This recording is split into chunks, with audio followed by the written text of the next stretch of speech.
তৃণমূলের নব অভিষেক শুরু হচ্ছে।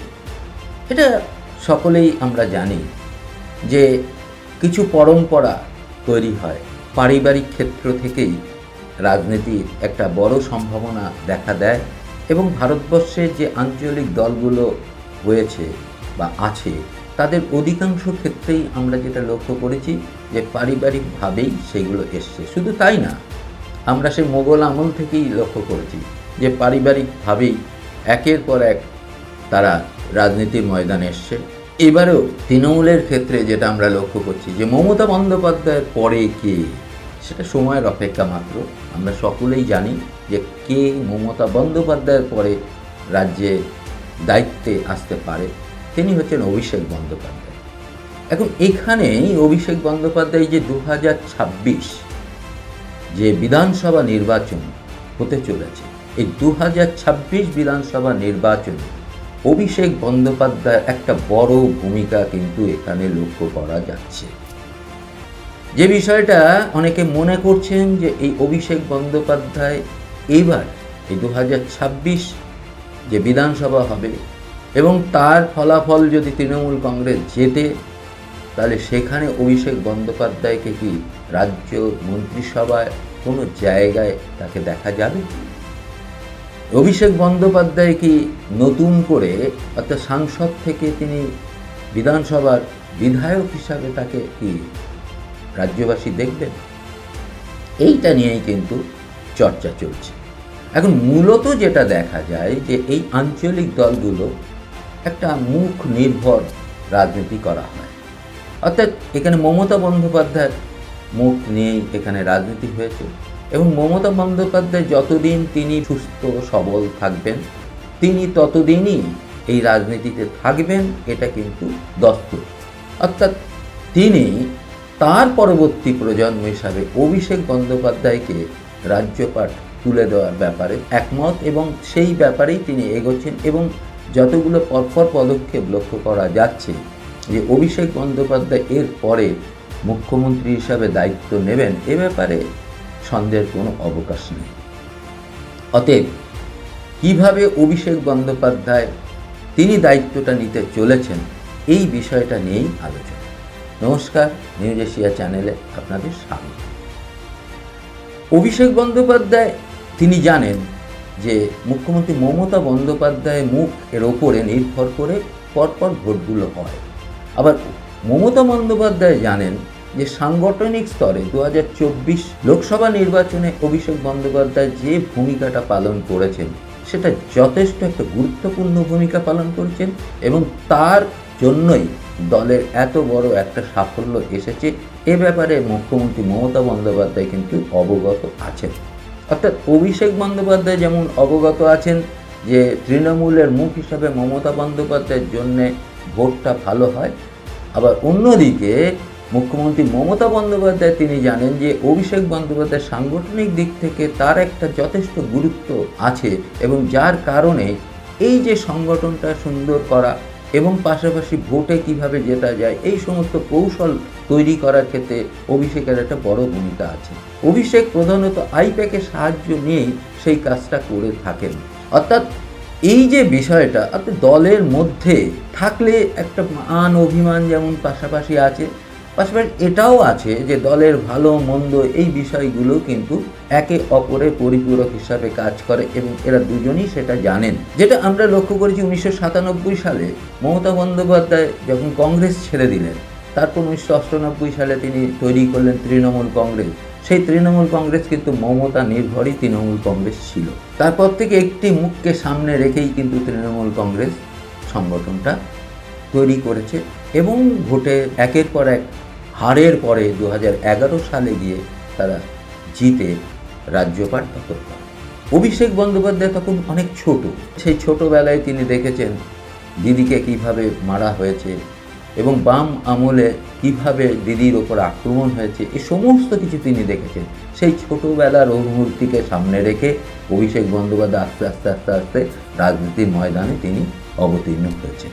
এখন যে জায়গায় অভিষেক বন্দ্যোপাধ্যায় আছেন এবং তিনি তার সংগঠন অর্থাৎ তৃণমূলের সংগঠনটাকে আস্তে আস্তে নিজের হাতের মধ্যে নিয়ে একটা সুন্দর পরিবেশ তৈরি করা, একটা সুস্থ সংস্কৃতি তৈরি করা, এই ধরনের একটা হিসেব নিয়েই তিনি চলার চেষ্টা করছেন অনেকে মনে করছেন।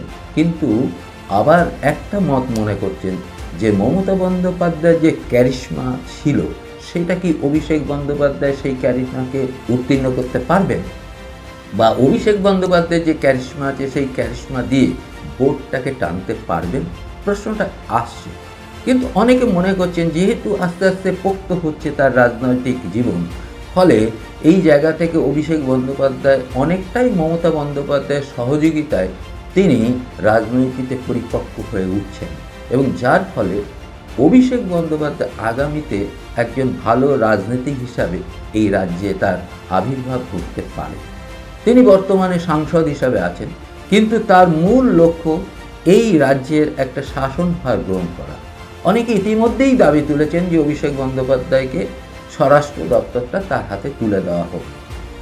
অনেকে আবার বলেছেন যে উপমুখ্যমন্ত্রী হিসাবে অভিষেক বন্দ্যোপাধ্যায়কে তারা দেখতে চান। অর্থাৎ অভিষেক বন্দ্যোপাধ্যায় এই যে আবার নবজোয়ার যাত্রা তিনি শুরু করছেন, এই নবজোয়ার যাত্রার মধ্যে দিয়ে তিনি কিন্তু একটা সংগঠন তৈরি করতে চাইছেন, তার নিজস্ব ক্যারিশমা দিয়ে তিনি সেটাকে করতে চাইছেন।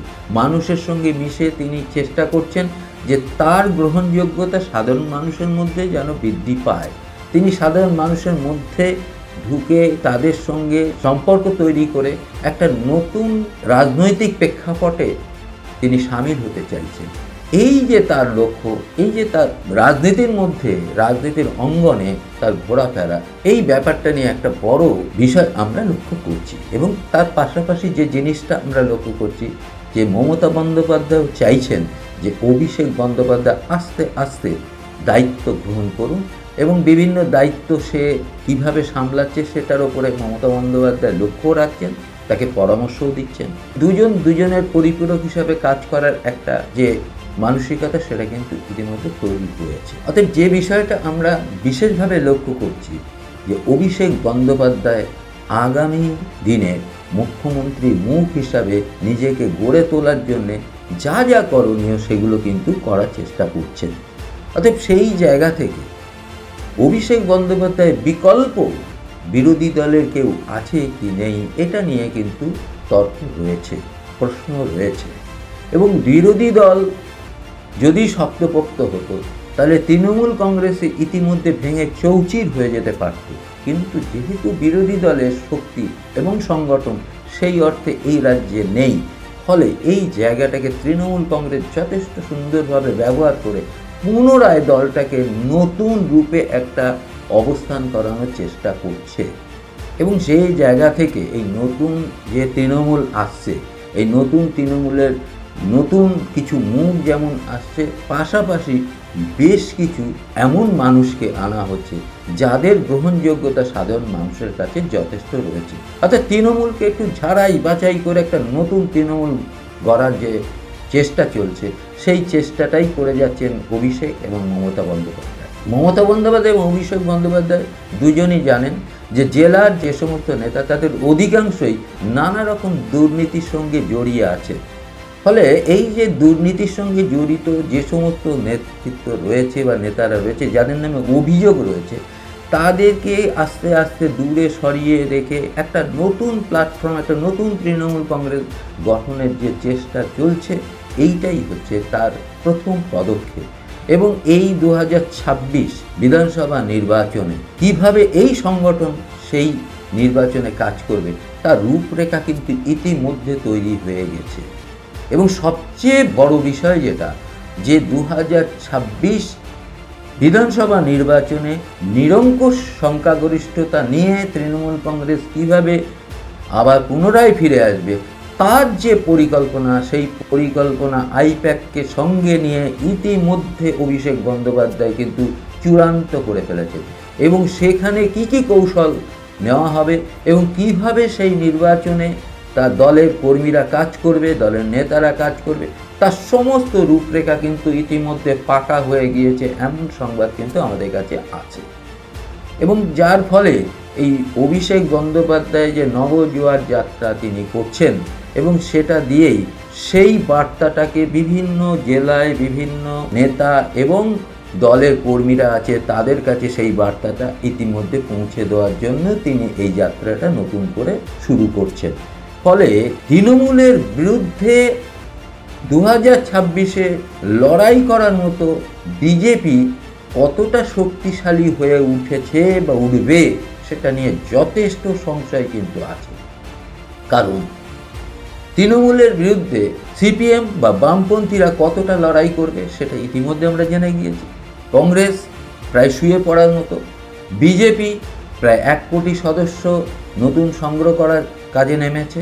শুধু সদস্য সংগ্রহ করলেই যে বিরাট কিছু হয়ে যাবে তা কিন্তু নয়, কারণ সেই সদস্যরা বুথে গিয়ে ভোট দিতে পারবে কিনা, অর্থাৎ বুথ ভিত্তিক ব্লক ভিত্তিক যে সংগঠনটা তৈরি করার বিষয় সেটা তারা যতক্ষণ না ভালোভাবে করতে না পারছে ততক্ষণ পর্যন্ত কিন্তু 2 কোটি 3 কোটি 4 কোটি যতই সদস্য তারা তৈরি করুক সেটাই কোনো খুব একটা যে ফল হবে তা কিন্তু নয়।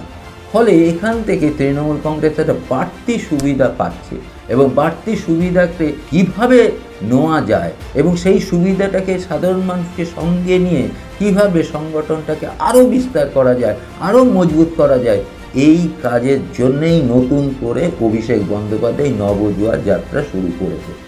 এখন দেখার বিষয় সেই সাংগঠনিক যে রূপ পরিবর্তন এবং অভিষেক বন্দ্যোপাধ্যায় নতুনভাবে দলের যে ভাবমূর্তির জায়গাটাকে উজ্জ্বল করার যে জায়গাটাকে তিনি দায়িত্ব নিয়েছেন তিনি কতটা পারেন এটাই দেখার বিষয়। আপনারা আমাদের সঙ্গে থাকবেন, আমাদের চ্যানেলটাকে সাবস্ক্রাইব করবেন। নমস্কার। নিউজ এশিয়া, গণতন্ত্রের কণ্ঠস্বর।